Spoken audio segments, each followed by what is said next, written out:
العلم هو النور الهادي والمفتاح لكل الخير من يريد الله به خيرا. السلام علیکم ورحمۃ اللہ وبرکاتہ. بسم اللہ الرحمن الرحیم. الحمد للہ رب العالمین والعاقبۃ للمتقین والصلاة والسلام علی سید المرسلین وعلی آلہ واصحابہ اجمعین. عزیز طلبہ، ہدایہ خیرین جلد ثالث کا یہ سبق ہے. آپ کے سامنے ایک باب ہے، باب دعوی النسب، نسب کے دعوے کا بیان. کتاب الدعوہ ہی چل رہا ہے. کتاب الدعوہ میں ابھی تک دعوے مال کا ذکر آیا، مال کے دعوے کا، اور اب جو ہے نسب کے دعوے کا بیان شروع ہو رہا ہے. دعوے مال کو اس لیے مقدم کیا کہ اس کا وقوع زیادہ ہے. عموماً مال کے دعوے زیادہ ہوا کرتے ہیں. وقوع کی زیادتی کی وجہ سے اس کا ذکر پہلے آیا. دعوی النسب، مختلف باتیں آئے گی نسب کے تعلق سے. پہلے باندی کے بچے کے نسب کے دعوے کے تعلق سے ایک مسئلہ. وَإِذَا بَاعَ جَارِيَةً فَجَاءَتْ بِوَلَدٍ فَادَّعَاهُ الْبَائِعُ فَإِنْ جَاءَتْ بِهِ لِأَقَلَّ مِنْ 6 أشهر من يوم باع فهو ابن للبائع وأمه أم ولد له.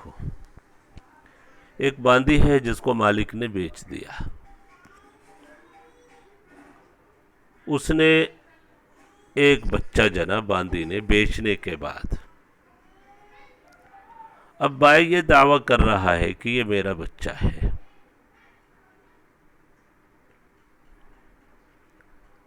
تو اب اس کی کئی شکل ہوگی. ایک تو یہ ہے کہ بچے کی ولادت 6 مہینے سے کم کی مدت میں ہو رہی ہے بیچنے کے دن سے. تو حمل کی چونکہ اقل مدت 6 مہینے ہے، بائع نے دعویٰ بھی کیا ہے، تو اس کا مطلب ہے 6 مہینے سے کم کے اندر اس بچے کی ولادت ہو رہی ہے.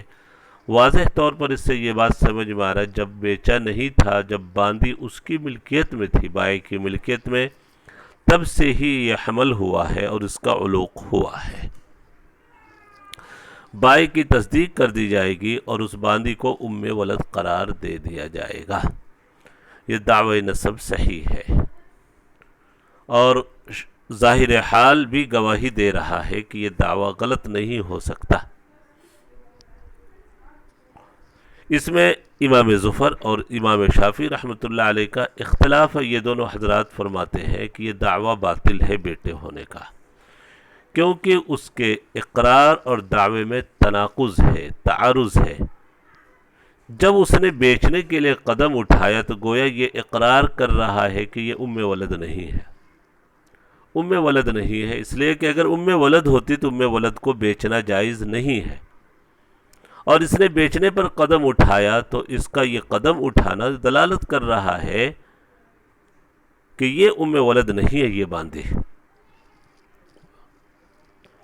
اور جب اقرار کر رہا ہے ام ولد ہونے کا اور بچہ میرا ہے، تو اس کے اس دعوے میں اور پچھلے والے اقرار میں، اقرار سے مراد وہی صراحتاً اقرار نہیں بلکہ بیع کے لیے قدم اٹھانا، تو اس اقرار اور اس دعوے میں تناقض اور تعارض ہے. اس لیے قیاس کا تقاضا یہ کہ اس کا دعویٰ رد کر دیا جائے گا اور اس کی بات قابل قبول نہیں ہوگی. قیاس بھی یہی کہتا ہے کہ اس کی بات قابل قبول نہیں ہونی چاہیے. لیکن حضرت امام حنیفہ رحمۃ اللہ علیہ نے اس کے دعوے کو صحیح مانا اور اس کو میں ولد مانا. وجہ استحسان کو آپ بعد میں سمجھیں گے. ایک مرتبہ ترجمہ دیکھیں. وَإِذَا بَاعَ جَارِيَةً ام ولد کو باندی کو بیچا، پھر وہ ایک بچہ جنی، بائع نے اس کا دعویٰ کیا. اگر وہ بچہ لا رہی ہے یعنی جن رہی ہے لِأَقَلَّ مِنْ 6 أشهر 6 مہینے سے کم میں بیچنے کے دن سے، تو وہ بچہ بائع کا سمجھا جائے گا. وَأُمُّهُ أُمُّ وَلَدٍ لَهُ، اور وہ باندی، وہ اس کی ماں، بچے کی ماں ام ولد ہوگی. ام ولد ایک مستقل اصطلاح ہے. وہ باندی جس سے آقا کو اولاد ہو جائے، ایسی باندی کو ام ولد بولا جاتا ہے. یہ سب آپ نے پڑھ لیا ہوگا پہلی کتابوں میں. قیاس اور قیاس کا تقاضا یہ کہ اور یہی حضرت امام ظفر اور امام شافعی رحمۃ اللہ علیہ کا قول ہے، دعوتہ باطلۃ، دعوہ لفظ ہے، دعوہ پڑھا جائے، حاشیہ نمبر 10 میں لکھا ہے، ہمارے سامنے جو نسخہ ہے، دعوہ کھانے کے اوپر بلانے کو بولا جاتا ہے، اور دعوہ نسب کے دعوے کے لیے بولا جاتا ہے۔ اور بعض حضرات کہتے ہیں کہ دعوہ دونوں کا اطلاق نسب پر ہوتا ہے، دعوہ پڑھے تو زیادہ بہتر ہے، دعوتہ باطلۃ، اس کا دعویٰ باطل ہے، لأن البیع اعترف منہ بأنہ عبد، اس لیے کہ اس نے جو بیچا ہے یہ دلالت کر رہا ہے اس بات پر کہ اس کا غلام ہے، فکان فی دعواہ مناقضا، وہ بچہ اس کا غلام ہے، وہ بچہ باندھی جو جنی ہے وہ غلام ہے، تو بیٹے ہونے کا دعویٰ یعنی آزاد ہونے کا دعویٰ نہیں، دعوی استیلاد ہے گویا،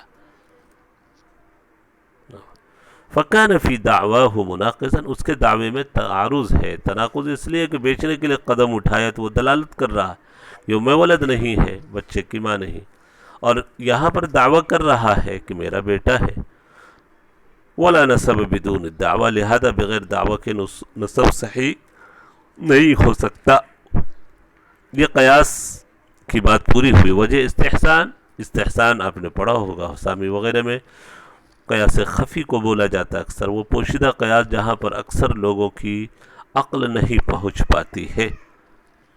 تو قیاس جلی کا تقاضا یہ کہ دعویٰ باطل، لیکن قیاس خفی کا تقاضا یہ ہے کہ علوق اس کے ملک میں ہو سکتا ہے، علوق کا اتصال اس کے ملک کے ساتھ ہوگا، ظاہری شہادت چونکہ 6 مہینے کے اندر ہے، تو اس کا مطلب ہے جب باندھی اس کی ملکیت میں تھی اسی وقت سے اس کا حمل ہوا ہے، یہ شہادت ظاہرہ ہے کہ اس کے ملک کے اندر حمل ٹھہرا ہے، اس لیے کہ ظاہر یہ کہ زنا تو نہیں ہے، زنا پر محمول نہیں کریں گے ایک مومن کو، جہاں تک وہ اس پر محمول کریں گے، اپنی ملک میں اس نے اس سے صحبت کی اور اس سے یہ بچہ پیدا ہوا۔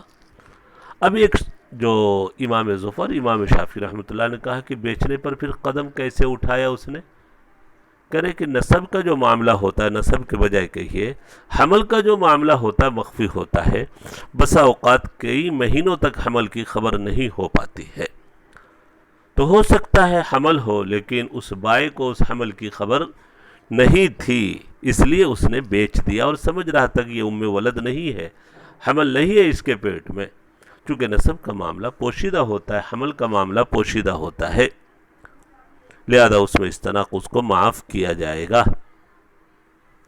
فیعفی فیہ التناقض۔ بہرحال جب دعویٰ صحیح ہو گیا، وَإِذَا صَحَّتِ الدَّعْوَةُ، یہ نسب کا دعویٰ صحیح ہو گیا تو استندت الی وقت العلوق، یہ منسوب ہوگا حمل کے وقت سے، فتبین انہ باع ام ولدہ، تو یہ بات ظاہر ہو گئی کہ اس نے اپنی ام ولد کو بیچا ہے، فیفسخ البیع، بیع کو فسخ کر دیا جائے گا، اس لیے کہ ام ولد کی بیع جائز نہیں ہے۔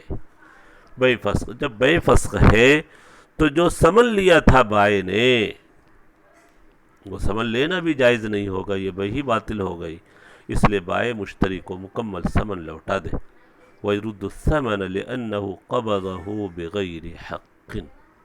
یہاں تک متن اور شرح کی عبارت الحمدللہ پوری ہوئی۔ اب آگے اسی کے ساتھ ایک اور احتمال، ایک اور دعویٰ، اس بیٹے کا تو بائع نے دعویٰ کیا تھا کہ یہ بیٹا میرا ہے، لیکن مشتری نے بھی دعویٰ کر دیا کہ یہ نہیں، یہ میرا بیٹا ہے، چاہے بائع کے ساتھ یہ دعویٰ کیا ہو یا بائع کے دعوے کے بعد کیا ہو، مصنف فرما رہے ہیں مشتری کا دعویٰ قابل قبول نہیں ہوگا، ظاہر حال اس کے حق میں شاہد نہیں ہے، 6 مہینے سے کم کے اندر یہ ہو رہا ہے، اس لیے بائع کا ہی دعویٰ قابل قبول ہوگا، مشتری کا دعویٰ مردود ہو جائے گا۔ وَإِنِ ادَّعَاهُ الْمُشْتَرِي مَعَ دِعْوَةِ الْبَائِعِ، اگر مشتری نے اس کا دعویٰ کر دیا بائع کے دعوے کے ساتھ، دعویٰ اوپر بتایا جا چکا ہے، دعویٰ پڑھیں یہ زیادہ بہتر ہے، مشتری نے جو دعویٰ کیا بائع کے دعوے کے ساتھ ساتھ یا اس کے دعوے کے بعد، فَدِعْوَةُ الْبَائِعِ أَوْلَى، بائی کا دعویٰ اولا ہے اس لیے کہ ظاہر حال بائی کے لیے شاہد ہے، لأن اسبقو اس لیے کہ اس کا دعویٰ مقدم سمجھا جائے گا، اس لیے کہ اس کا منسوب ہے وقت علوق کی طرف، لاستنادہ الی وقت العلوق حمل کے ٹھہرنے کے وقت، اور یہ دعویٰ جو ہو رہا ہے اس کی طرف سے یہ دعوت استیلاد، یہ ام ولد ہونے کا دعویٰ ہے، ام ولد ہونے کا دعویٰ ہے، دعوت استیلاد۔ دعویٰ کی بھی کئی شکلیں ہیں، دعویٰ استیلاد ام ولد ہونے کا دعویٰ، ایک دعویٰ تحریر بھی ہوتا ہے، آزادی کا دعویٰ، گویا بچہ یہ آزاد ہے، غلام نہیں ہے، اس کا بھی ذکر آگے آئے گا۔ ایک دعوی شبہ ہوتا ہے ولد کے مشابہ، جبکہ بچہ باپ اپنے بیٹے سے اپنے بیٹے کی باندی سے ہونے والے بچے کے متعلق دعویٰ کرے کہ یہ بچہ میرا ہے، تو چونکہ بیٹا باپ کی ملکیت ہے ظاہراً اعتبار سے، انت ومالک لابیک کی وجہ سے وہ دعوی شبہ کہلاتا ہے۔ یہ دعویٰ تین قسم کی ہو گئی، استیلاد، تحریر اور شبہ۔ وہذہ دعوت استیلاد، پہلی قسم دعوی استیلاد ہے، یہاں تک دوسری متن بھی پوری ہوئی، آگے کی عبارت انشاءاللہ العزیز آئندہ پڑھیں گے۔ اللہ تبارک و تعالی ہم سب کے لیے سمجھنا آسان فرمائے۔ وصلی اللہ علی النبی الکریم وعلی آلہ واصحابہ اجمعین۔ السلام علیکم ورحمۃ اللہ وبرکاتہ۔ السلام عليكم. لا تنسوا الاعجاب بالفيديو والاشتراك في القناة تشجيعا لنا لنستمر بنشر المزيد إن شاء الله.